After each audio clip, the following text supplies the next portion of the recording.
मुंबईमध्ये मुसळधार पावसाला सुरुवात झाली आहे। पुढचे 3 दिवस आता मुंबईमध्ये ऑरेंज अलर्ट जारी करण्यात आलेला आहे आणि याच पार्श्वभूमीवरती सध्या मोठ्या प्रमाणामध्ये मुंबईमध्ये सुद्धा पाणी साचायला सकल भागांमध्ये सुरुवात झालेली आहे। मुंबईमध्ये पुढचे 3 दिवस आता ऑरेंज अलर्टचे असणार आहेत। हवामान विभागाने असा अंदाज जो आहे तो आता वर्तवलेला आहे।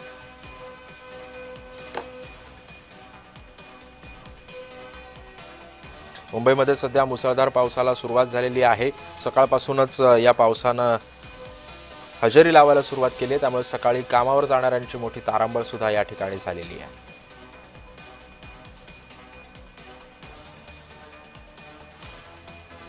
मुंबईमध्ये सध्या मुसळधार पावसाला सुरुवात झाली आहे। पुढचे 3 दिवस हे मुंबईमध्ये हे मुसळधार पावसाचे असणार आहेत। मुंबईला हवामान विभागाने ऑरेंज अलर्ट सुद्धा जारी केलेला आहे।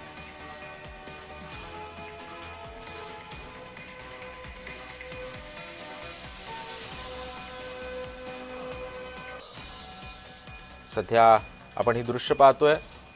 मुंबईमध्ये सुद्धा कशा पद्धतीने कामावर जाणाऱ्यांचे हाल झालेले आहेत।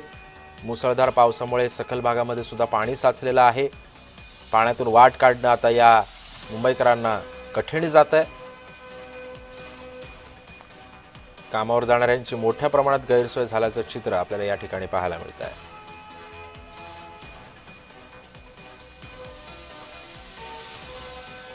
मुंबईमध्ये सुद्धा पावसाने आता हजेरी लावायला सुरुवात केलेली आहे।